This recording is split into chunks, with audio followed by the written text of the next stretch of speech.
تفضل عمر. الحمد لله رب العالمين صلى الله وسلم وبارك على نبينا محمد وعلى آله وصحبه أجمعين. طيب, so 20 minutes, Shaykh. We're going to wrap up, and we're going to begin the section exemptions and concessions. Exemptions and concessions, and that includes 3 ahadeeth. تفضل عمر. Hadith 546, narrated Jabir bin Abd'Llah radiallahu anhu, that Rasulullah sallallahu alayhi wa اللهم صل وسلم. departed to Mecca in Ramadan in the year of the conquest, and he and the people fasted till he came to Qura al-Ghamim. He then called for a cup of water, which he raised until the people looked at it. Then he drank. He was told afterwards that some of the people had continued to fast, and he said, "Those are the disobedient ones, those are the disobedient ones." Another version has, "The people are finding fasting difficult and are waiting for what you will do." He then called for a cup of water, and when it was after the Asr prayer, and drank. 547. Narrated Hamza bin Amr al-Aslami radiallahu anhu. He said, "O Rasulullah, I find myself strong enough to fast while traveling. So would it be wrong for me to do so?" Rasulullah sallallahu alaihi wasallam said, It is a permission given by Allah, and whoever acts upon it has done well. But if anyone wished to fast, he would not be guilty of sin." Reported by Muslims. Its origin is found in Bukhari and Muslim from Aisha's report that Hamza bin Amr had asked. ممتاز. طيب,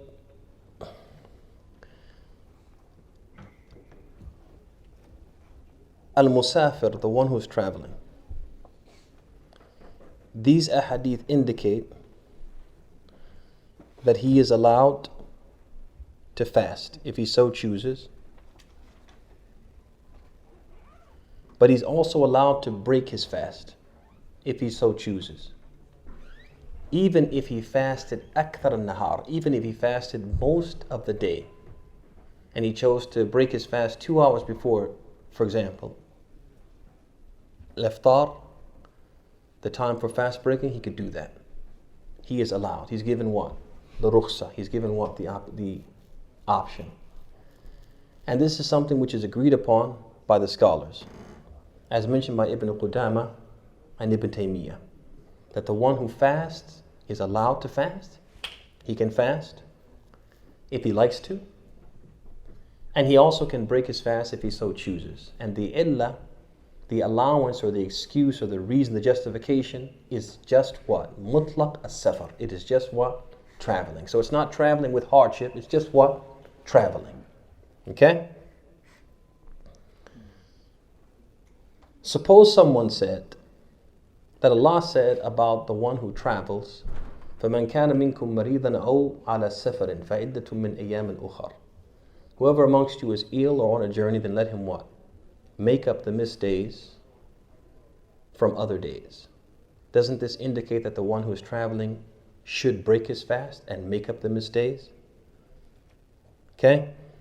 The fact that Allah said, فَعِدَّةٌ مِّنْ أَيَّامٍ أُخَرٍ, that he can make up the missed days, or he should make up the missed days, doesn't mean that if he chooses to fast, it won't be accepted. It will be accepted. Okay? But just giving him the option that what? Should he break his fast, he has to make up those days. طيب, what about the statement of the Prophet, أُولَٰئِكَ الْأُصَاة? Those ones who continue to fast, they are the disobedient ones.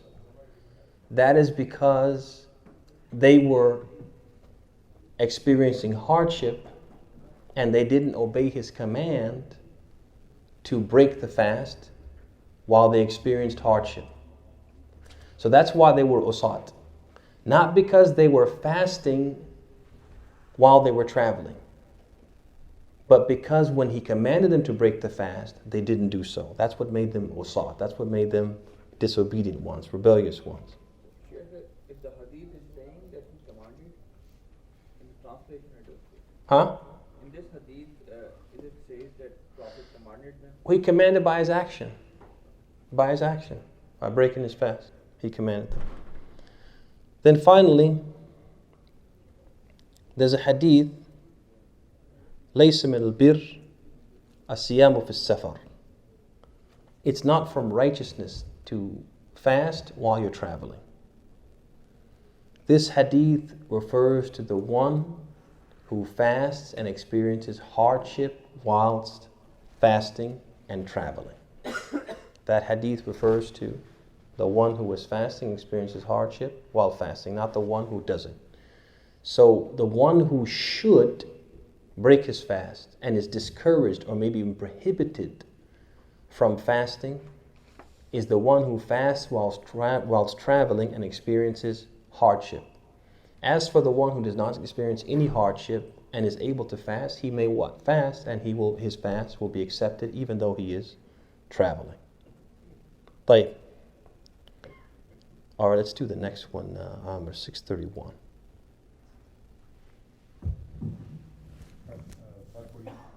Yeah, mine's from the Arabic. You're right.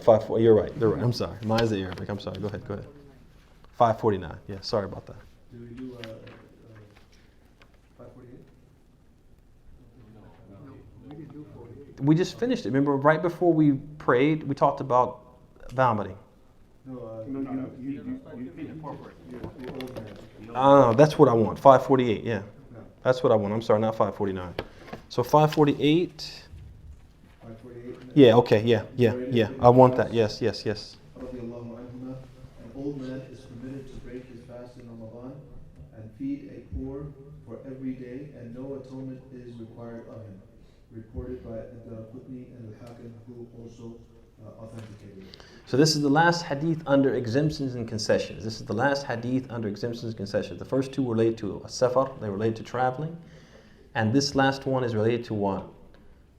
It's related to the people who experience difficulty or are unable to fast. Unable to fast. And this is the last hadith under exemptions and concessions. I'm sorry. So we should have read through that actually. I stopped you too early. I apologize about that.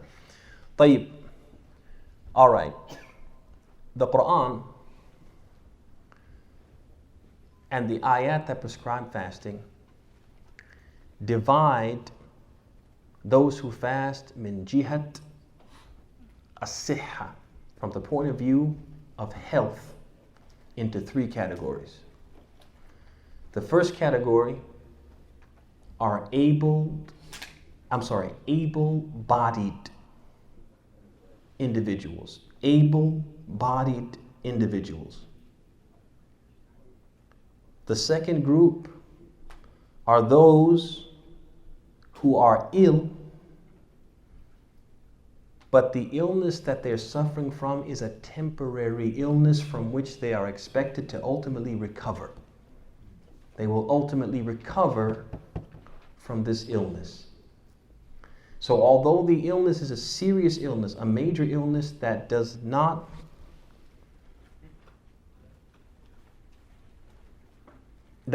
permit them to fast, it is a temporary illness from which they ultimately are expected to what? To recover.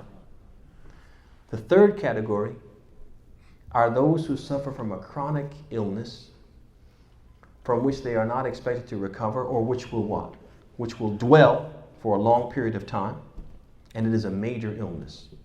A major illness from which they are not expected to recover, or which will what? Dwell for an extended length of time.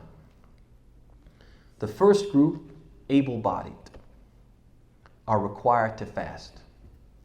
ويدل عليه, and this is evidenced by the statement of Allah, فَمَنْ شَهِدَ مِنْكُمُ الشَّهْرَ فَلْيَصُمْ. Whoever amongst you is a resident and able to fast, must what? Fast. The proof for the second group, those who have these major illnesses, but they're what? Passing, fleeting, temporary, and they're expected to recover. They are not allowed to fast while suffering from this major injury, or major illness, I should say. But once they recover, they should resume fasting and make up the days they missed due to illness at a later time. And this is evidenced by the statement of Allah, فَمَنْ كَانَ مِنْكُمْ مَرِيضًا أَوْ عَلَى سَفَرٍ فَعِدَّةٌ مِّنْ أَيَّامٍ أُخَرٍ. So whoever amongst you is ill or on a journey, then other days, or let him make up the missed days from other days. Finally, those who have major illnesses which are chronic and prevent them from fasting, or will present a major hardship if they were to fast, then those people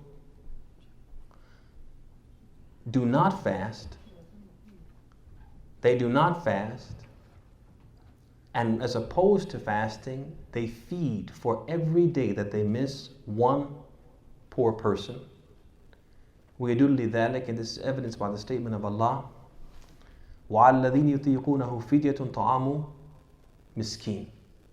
And as for those who fast with hardship, a great deal of difficulty, or they cannot fast at all, then let them feed for every day that they miss a poor person. طيب. So these are the three groups that Allah has described in terms of health and the rulings for each one in the Quran. So the person who falls into the second category, they have some, for example, they have something like pneumonia. Okay? Person who has pneumonia, is that a major illness? Major illness? Akeed. Akeed. Temporary? Akeed. So when the person recovers from pneumonia, they resume what? Fasting. And then they make up the days they missed due to the illness at a later time. You guys see that? طيب, you have a person who has an illness like diabetes. Okay? And they have to take medications, they have to take insulin, and they have to maintain what? A certain level of sugar by what? By eating regular meals. This person has what? A chronic illness, a major illness. Don't expect to be cured from it. They fall into what? That third category. And so this person, rather than fasting, would do what? Would feed for every day a poor person.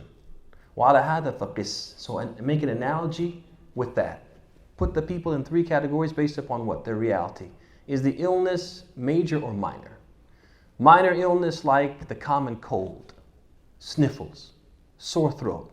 What category do you put them in? Okay, let me give you the categories again. Able-bodied, able to fast. Number 2, major illness, but not chronic, temporary, fleeting. Number 3, major illness, chronic. I have the sniffles. I have a sore throat. Able-bodied, get over here and start fasting. Deal with it. Endure, right? All right, number 2. Okay, I'll give you another example. A person with hypertension, high blood pressure, has to remain medicated throughout the day. Okay? And has to maintain a certain maybe diet. Has to with the pills, they have to take food, for example. They have to eat food with the pills. What category do you put them in? 3. Chronic, major, can't fast. Right? So they would do what? They feed every day a poor person. Add to that last category, al-hamil, wal-murda. Add to that the woman who is pregnant and breastfeeding, according to the fatwa of Ibn Abbas, that she should do what? Feed for every day a poor person, and she shouldn't make qada. Okay, so she doesn't make qada. But she does what instead? Feeds for every day a poor person. And also, as Ibn Abbas mentioned, also the one who is elderly and their body is infirm and they're unable to what? To bear fasting. They also fall in that category, as mentioned by Ibn Abbas in his what? In his fatwa. طيب, mas'ala. There's an issue related to this that I'll touch on really quickly. Suppose you have a person who falls into that last category. No. They fall into the second category. I'm sorry, second category. Second category, what do they do when they're not fasting? They have to make it up, al-qada, right? طيب, suppose, ya ikhwan, that a person has 7 days from Ramadan and they delay the qada. They delay the qada until the next Ramadan. Next Ramadan starts and they haven't made up the 7 days from the previous. Okay? What do we do about them? What do we do about them? Okay, they're going to have to fast Ramadan because the excuse is no longer there. But what do they do about these 7 days now? Just make them up, that's it? Who said feed the poor? Ahsant. So according to Malik, Al-Shafi'i, and Ahmed, and it's been authentically narrated to be the opinion of Abu Hurairah and Ibn Abbas, if the person delayed this qada out of negligence, they just, let the time get away from themselves. They didn't have they weren't sick. There was no legitimate excuse, but they let it what? The time got away from the next thing. Oh no, it's Ramadan again. That person, when they make up, not only do they have to fast those missed days, but they also have to feed, in addition to that, a poor person as a kafara for what? For their tafrit, for their what? Their negligence. You guys see that? This is important for those of us who have wives, who have been pregnant during what? During Ramadan. Or breastfeeding during Ramadan. And they keep putting off what? The qada. Putting it off. Next thing you know, Ramadan comes and they haven't made what? Haven't made qada. So bear that in mind to make sure that your wives do their qada and that you're reminding them to do the qada. Because what can happen is that if they are negligent and the next Ramadan comes around, then they have what? They have those days plus what? The kafara. So, did you earlier say that the pregnant and the breastfeeding woman, what category? They're in the third category, according to Ibn Abbas. So they don't have to make it up. They don't have to make it up. They have to feed the poor. Sah. I should have said the menses. You're right. I'm sorry. The one who is the menses, not the pregnant woman. You're right. Jamil. Okay. So the menses. Asif. Thank you for that. All right, there was one other thing I wanted to mention on this point related to this one.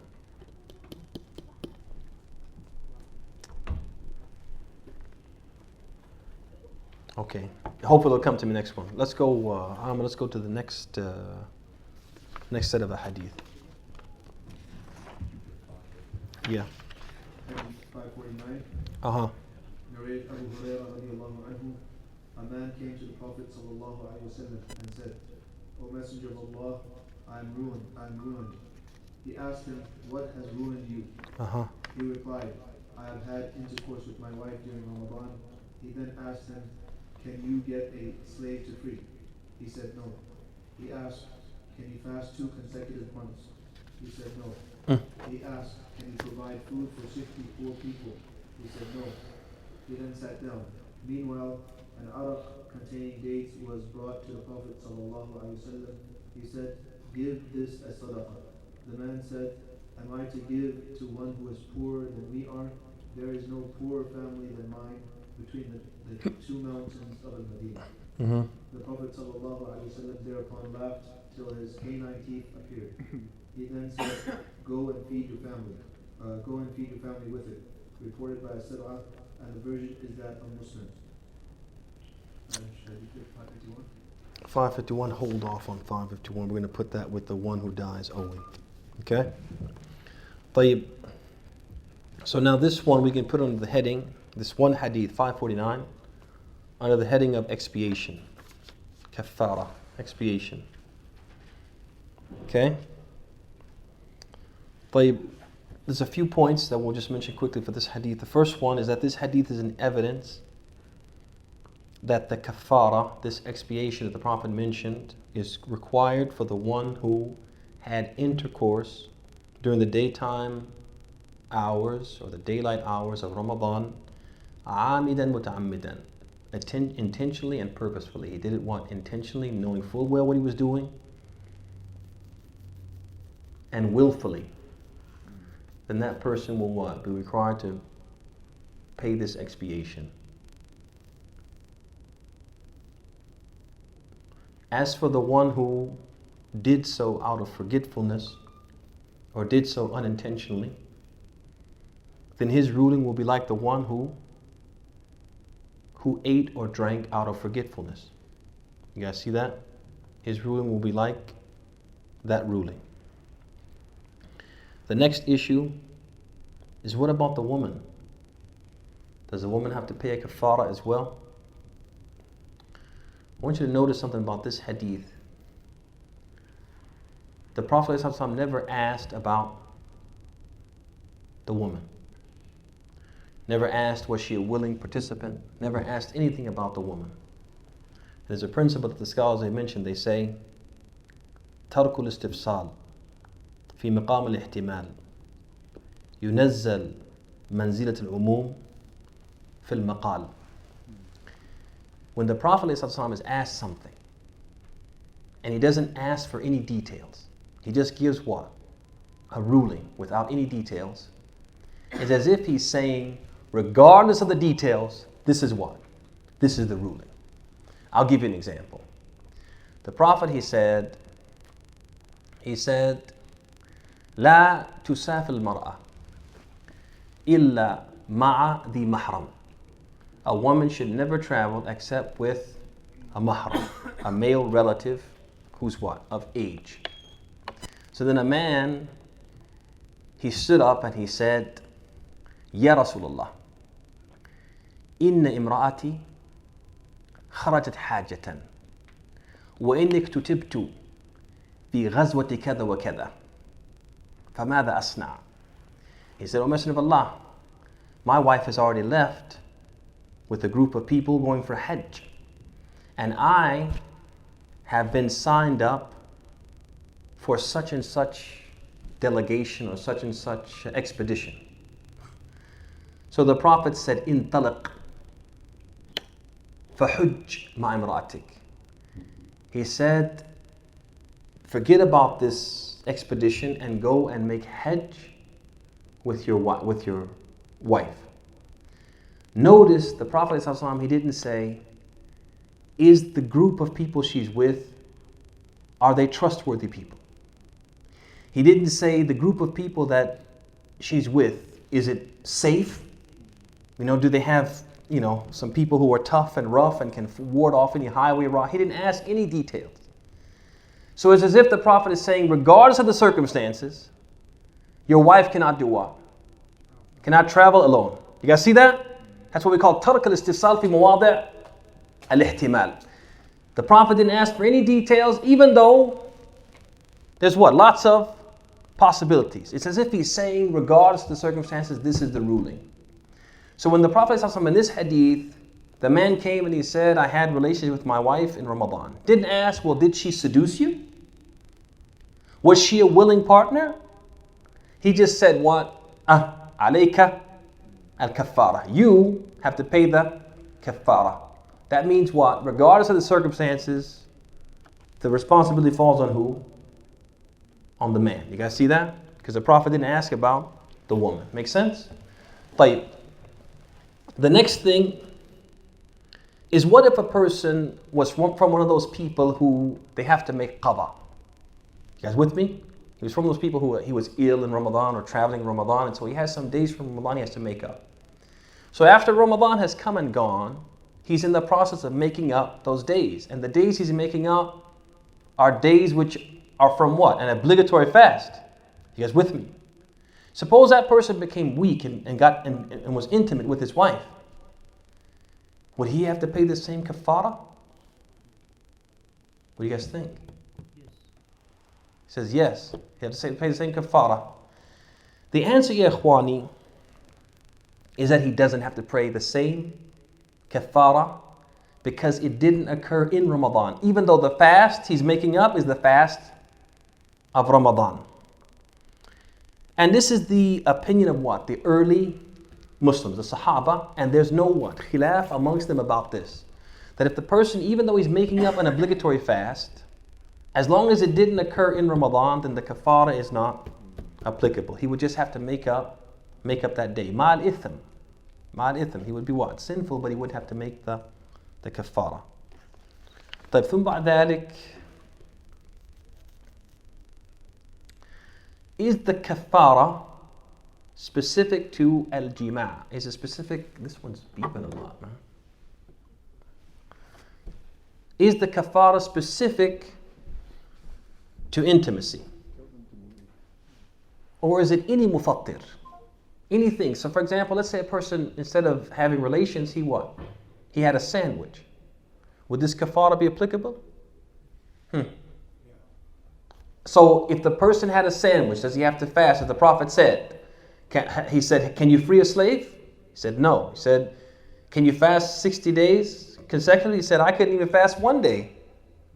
So now the person who eats a sandwich, does he have to fast 60 days consecutively? La. If he had a sandwich, he doesn't have to fast 6 days, but he has to do what? He has to make the day up, and he can never make the day up. All he can do is what? Fast a day in place of that day. He'll never make that day up. You guys understand that? You understand what I mean by that? He has to fast. He has to do it to get checked off, but he'll never make up that day. He'll never make it up, but he has to what? He has to fast that day again, but he won't have the kafara. This kafara al-mughallada, this very strict and strident kafara is specific to what? Al-jima', specific to intimacy. Faqat. Anything else he does to break his fast will not what require this kafara, but he will be what? Sinful. He'll have to make up the day, and he'll never be able to make it up. طيب, the last thing we're going to mention, this kafara. هل هي على ترتيب? Is it, or does it have to be carried out in the order that the Prophet said? Meaning, if he's able to free a slave, he has to free a slave. He can't fast. And if he's able to fast, he can't feed. Or is he allowed to do what? Yakhtar. Is he allowed to what? Say, hey, this is the easiest one for me, I'll take that one. The Prophet ordered alayhi shay ala tartib. He said, هل تستطيع أن تعتق رقبة? He said, are you able to free a slave? Meaning what? If you can do that, you have to do that. Then he said, ما أقدر. He said, I can't do it. So then the Prophet said, هل تستطيع أن تصوم شهرين متتابعين? Are you able to fast 2 months consecutively?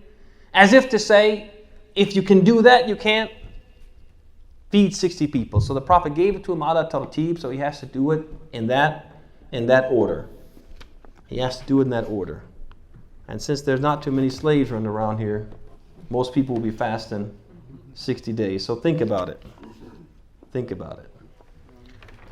طيب. We're almost done. I think that was the last thing. All right, let's do the last. I want to mention one last thing about al-musafir, because I forgot this in the previous segment. Al-musafir, if he traveled and then he returned. So now think about this. Let's say that you have a musafir who traveled to Chicago for business. And he returned from his travel from Chicago at like 5 p.m. Has another what? 3 to 4 hours before he can, before the fasting will end. Okay? Does he have to then refrain from eating and drinking for that next 3 or 4 hours? Does he have to do that? Ibn Mas'ud, he said, من أكل أول النهار فليأكل آخره. He said, whoever ate at the beginning of the day, then let him what? Eat at the end of the day. Meaning, if you weren't fasting in the beginning, then you don't fast at the end. You guys understand that? So for example, if a woman was on her period, and then her period ends around dhuhr. Okay, she doesn't start what? Fasting from dhuhr. You guys got that? Because it won't count. You guys understand that? So she just begins fasting from the next day. The same thing is true for the one who traveled. If he traveled, he wasn't fasting while he traveled, and he returned home, then it makes no sense to do what? Fast from 5 o'clock till 9, or 5 to 8:30.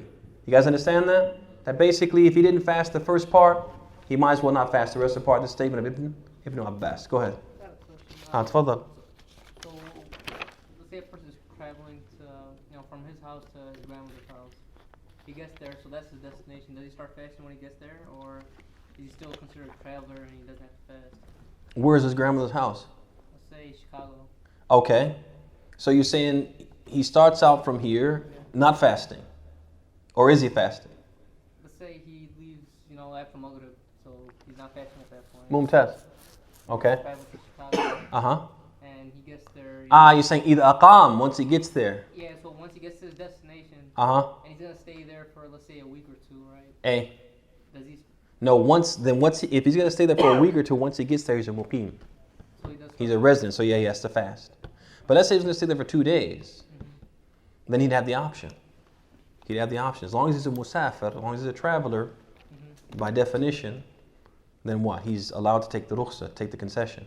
So when does the concession end? Then is it after 4 days the concession ends? The scholars differ, but perhaps the strongest opinion is that it's 4 days or 20 prayers, 20 salat. So anytime after that, okay, if you stay more than 4 days, or you stay more than 20 prayers, you're a muqim. So if I go someplace and I know I'm going to stay 5 days, then as soon as I get there, I'm a muqim. Go to some place, I'm going to say 2 days, I'm a musafir.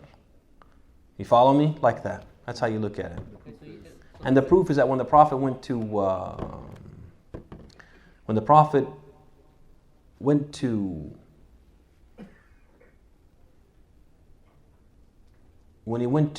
I want to say Mecca for Umrah al-Qadha, the Umrah that they made Qadha, when they made the first Umrah, they weren't able to make it. So when they came back the next time, he stayed for exactly 4 days and prayed 20 prayers. And then he left. When he left, he went to what? A place outside of Mecca and sat there and then traveled from there. So that's one proof they use. The other proof he used is he told the people, the muhajirin, that when they went to Mecca not to remain for more than 3 days. So they say from this you see that one of the things that the muhajir is not supposed to do is to yubtil hijratahu. He's not supposed to what? Do anything to nullify his hijrah. So as if the Prophet is saying, if you go there and you stay more than 3 days, you will become a muqim. You'll become a resident, and this will negate what? Your hijrah. You guys understand that? That was still when Mecca obviously was under the pagans. So that's the proof that they use. Now the scholars differ about this, but this is the strongest opinion. Allah knows best. So something that I've noticed is that when people travel, even if they know they're going to stay for, let's say, 10 days, they'll take a concession for the first 4 days, and then after the 4th day, No, as soon as once you know for certain, the only one who could take the concession indefinitely is the one who goes to a place and he doesn't know when he's going to leave. You follow me? So the person who says, if I finish my business, I'll leave tomorrow. I'll leave tomorrow. I'll leave tomorrow. He's always what? A traveler. You understand that? But the one who says, no, I'm going here and I know my business will take 5 days or 7 days or 10 days. That person, as soon as he gets there, he's a muqim. Right? And that's how we reconcile between those ahadeeth where you have, for example, the companions going to a place like Azerbaijan and staying there for 20 days, 30 days, 40 days, how long they stayed there, and they remained what? Musafirin. But they went what? To confront the enemy, and they didn't know how long they would be there. So because they didn't know they were there and they didn't know how long they'd stay, they could continue to take advantage of what? Of the rukhsa. But once you know, hey, I'm going to be here for this length of time, and it exceeds 4 days or 20 prayers, you're a muqim. Got it? تفضل يا شيخ. I work in the airline industry. Hey. And I'd rather fast because if I'm going to make up, I'll have to make up 18, 20 days. Hey. More than that sometimes. When we fly west sometimes to Japan, especially in the summer, you're staring at the sun the whole 13 hours, 14 hours. Subhanallah. Is it okay to just, for example, I fast here. Is it okay to break fast with people in Detroit while the sun is still? No, if you travel and you see the sun, and the sun is ultimately going to set, you're not in a situation where it will not set, then you have to go by the setting of the sun. Even though, like you said, sometimes we travel with the sun, and so it extends the day. As long as the sun will set, you have to go by the setting of the sun. Okay? I'm sorry, but that's just the way it works. But if you're in an area where the sun won't set, you guys know that there are parts of the world where they will have daylight for 3 months or whatever, however long it lasts. I don't want to exaggerate, but you guys get the point. Okay, I never lived there, but it's a long period of time. So they have no choice but to do what? فَقْدِرُوا لَهُ. They have no choice but to what? To estimate it based upon the closest place where they have what? A day and a night. They have no choice to do that, but to do that.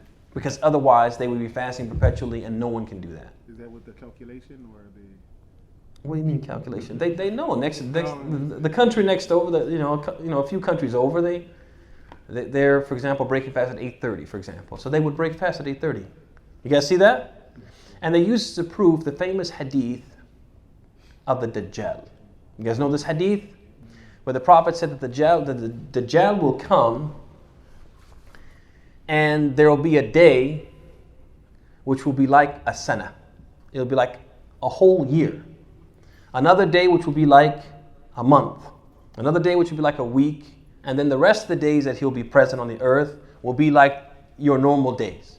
So then the companion said, okay, when it relates to that year, that day which is like a year, will we just pray 5 prayers?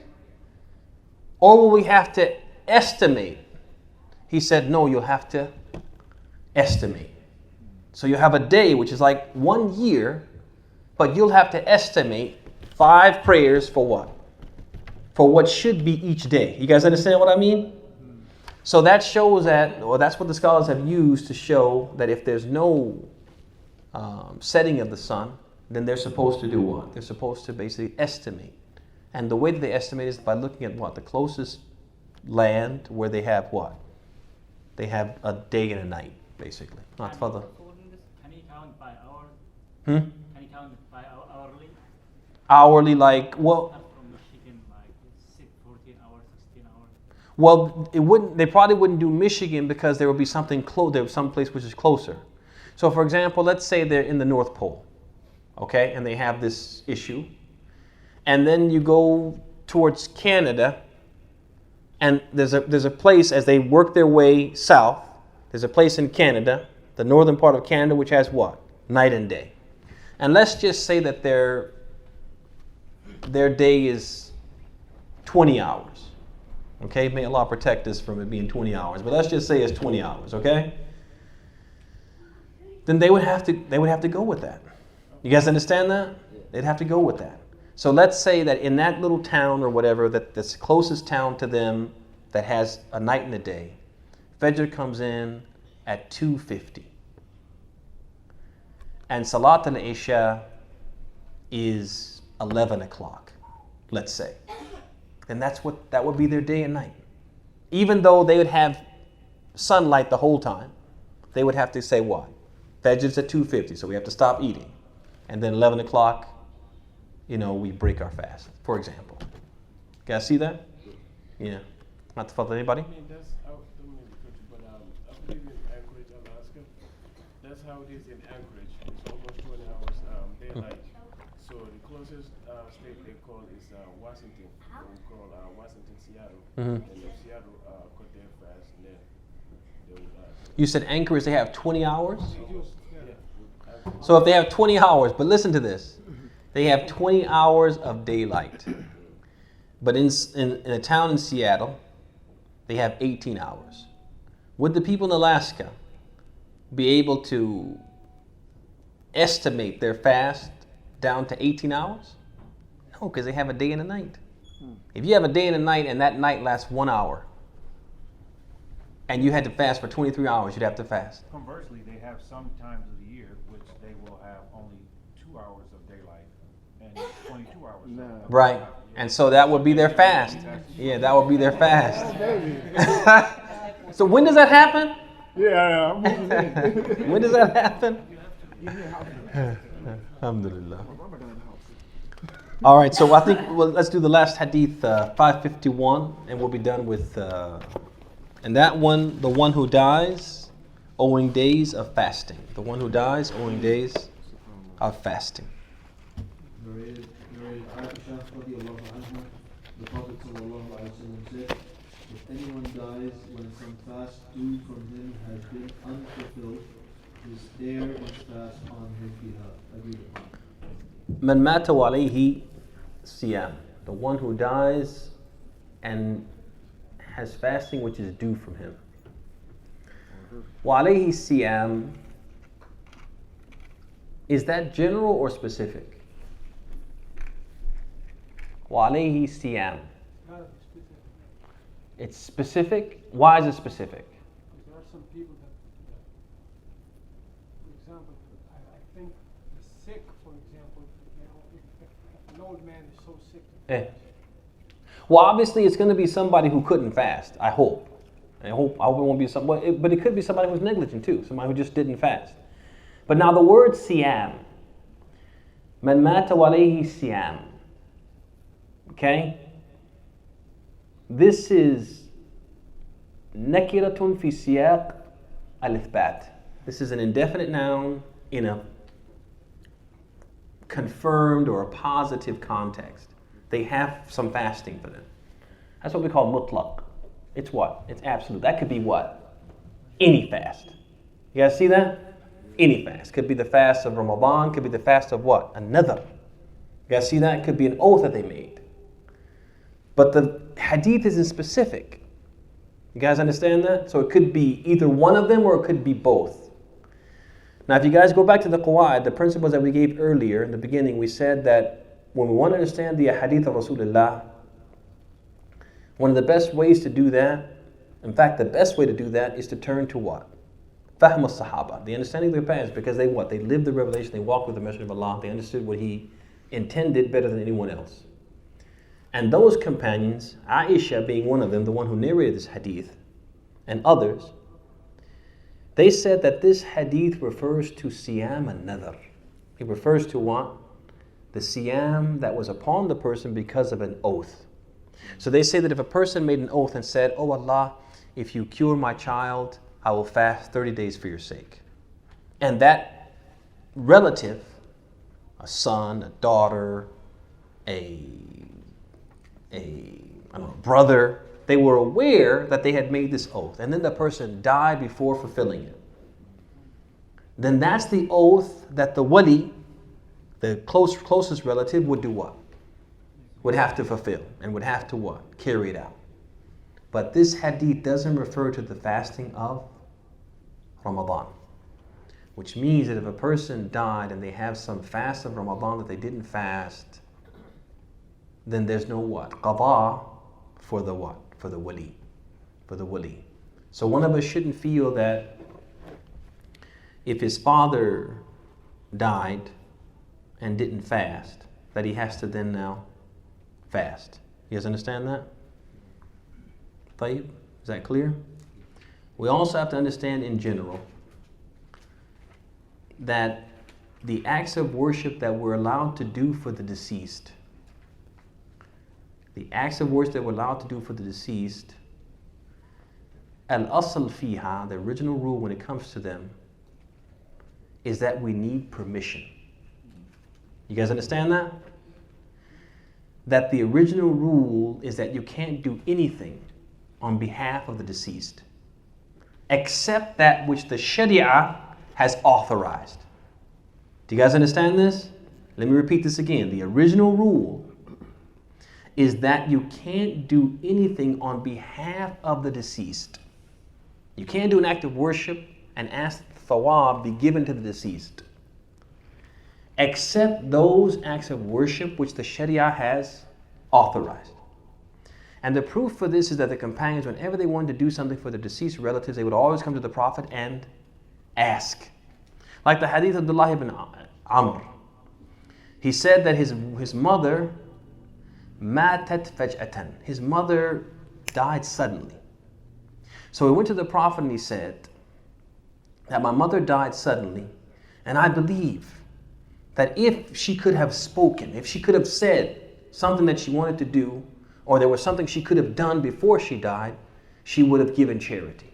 So can I give charity on her behalf? And the Prophet said, no. He said, tasaddaq an ummik. He said, yeah, give charity on behalf of your mother. And this is one example of many examples where they wanted to do something for their deceased relative and they would go to the Prophet and ask. That shows that they understood that the original rule is that we can't what? We can't do it unless it's authorized. So we shouldn't think that the opposite is the case. Oh, if I want to do something for my relative, I can do it unless what? Proven otherwise. No, it's the opposite. So we need proof that we can do something on behalf of our relative from the acts of worship. We need proof that you can fast Ramadan on their behalf. We need proof that you can pray on their behalf. We need proof that you can read Quran on their behalf and ask that the thawab be given to them. We need proof for this. Don't want to get into issues of what people do and what people don't do. Just want to give you the principle and let you think about it. That everybody should want to do what they can do to help what? Help their relative after they've passed away. Everybody should. And everybody should do what they can do. But what they shouldn't do is they shouldn't authorize for themselves the doing of things which Islam, which the Sharia, which the law has not authorized. Because they won't benefit their relatives, but they may also harm themselves. You guys understand that? So this is an important thing to realize. That there are, and that's the other thing too, is there are lots of things, there's lots of people who busy themselves in things that they can't do and abandon the things that they can do. So you'll have people who will do a certain thing, which I won't mention, and they'll spend lots of time and money doing that thing. And they will never do what? Raise their hands and just make dua for their deceased relative, which could go a lot further for them than the things that they're doing, which won't benefit them because they haven't been legislated. And we know that the Prophet ﷺ, he mentioned specifically the effect of dua for the deceased. So he mentioned specifically in the one hadith, the famous hadith of Abu Hurairah, he said, Kullu amal ibn Adam. Qatta'. All of the acts of worship performed by the son of Adam will do what? Come to an end, right? They'll stop, they'll cease. He won't be able to do anything to benefit himself. Illa thalath, illa min thalath. Except 3. And one of them is what? Da'watu waladun salihin, or waladun salihun yad'u lahu. A righteous child who what? Who prays for him. That's going to benefit. So where are these dua? Where are these prayers for that father, for that mother? There's lots of other things going on, but who's like raising their hands in the middle of the night, weeping, asking Allah to do what? To forgive their deceased parent. So we'll stop there. And we'll resume tomorrow, inshallah ta'ala. هذا وصلى الله وسلم وبارك على نبينا محمد وعلى آله وصحبه أجمعين. تفضل يا شيخ.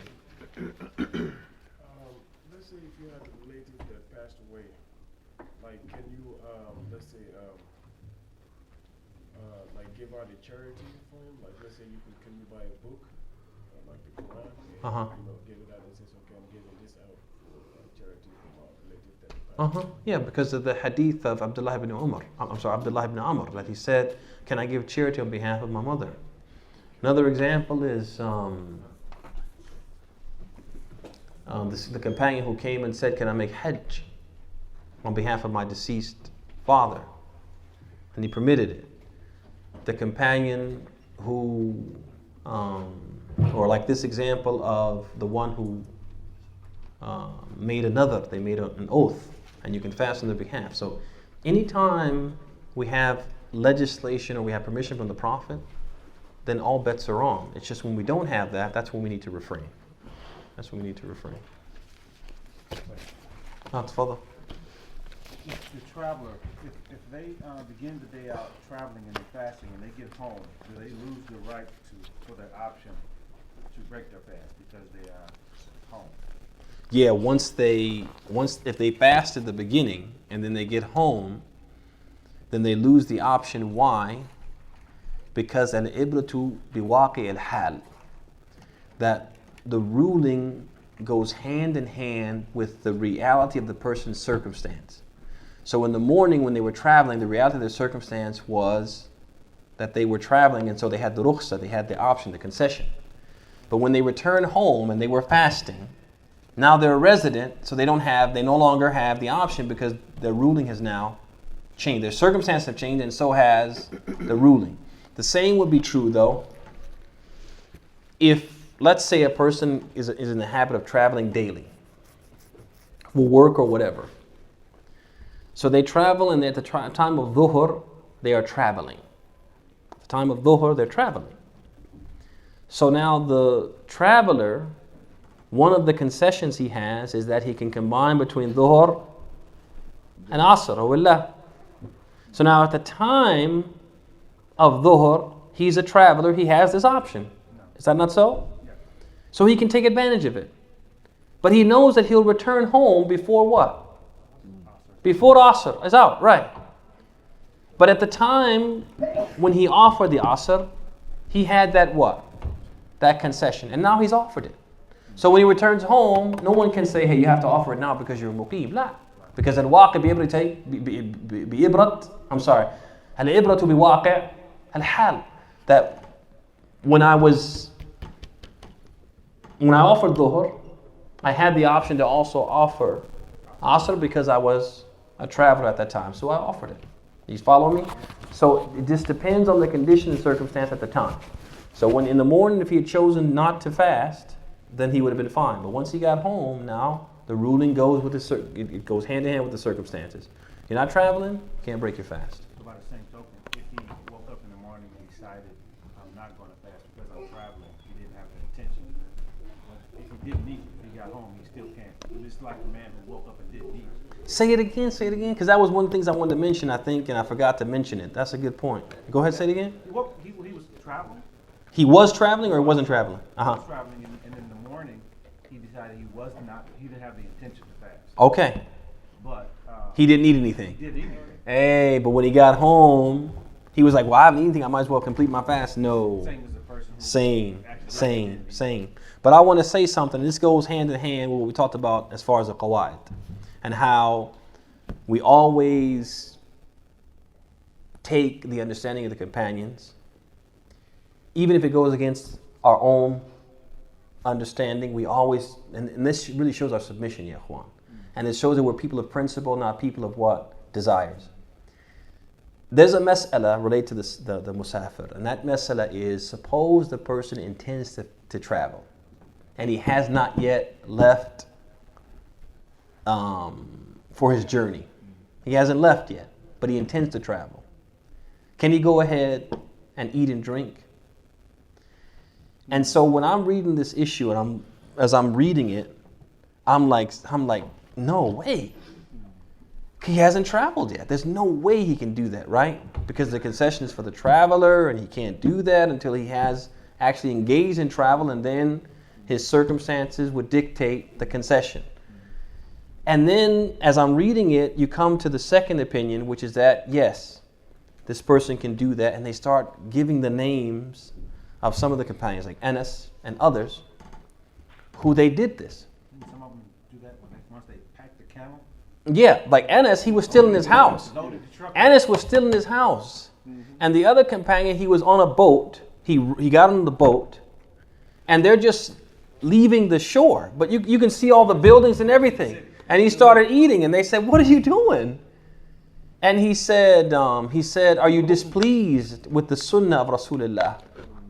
And that was it. And these are companions. What do you do? What do you do except what? Submit.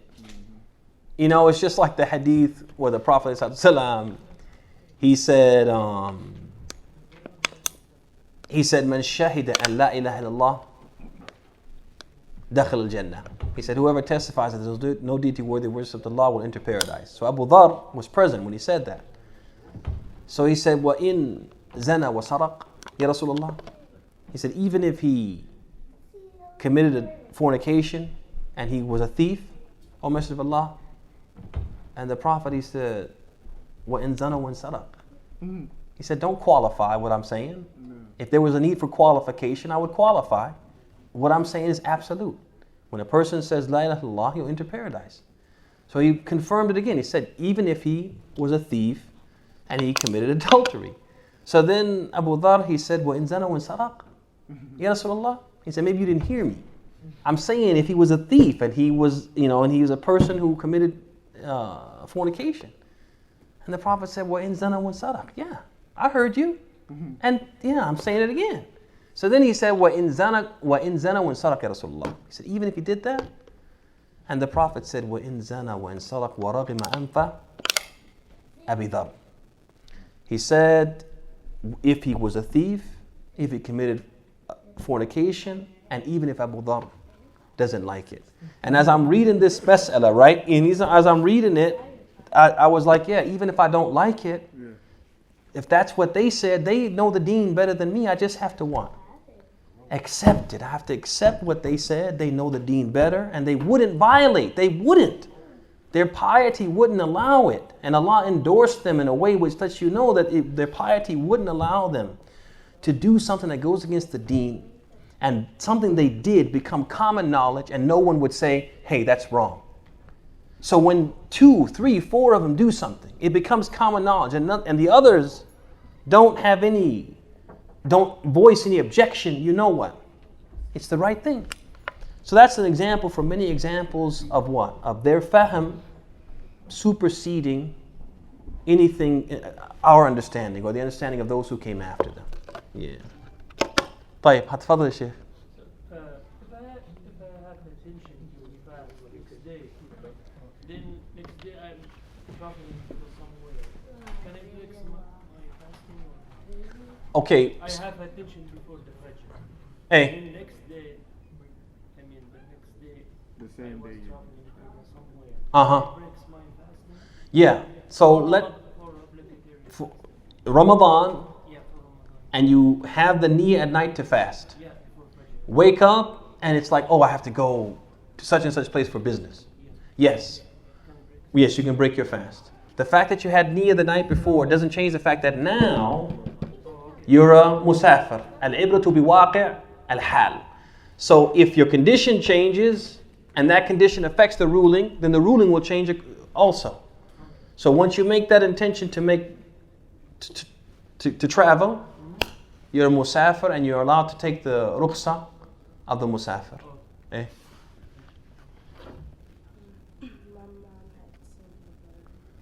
Yeah, I saw it. Tell her I'm going to address it, but I need to address it tomorrow because I want to do a little research on that one to make sure I give her a good answer, okay? All right. Salam. هذا وصلى الله وسلم وبارك على نبينا محمد وعلى آله وصحبه أجمعين.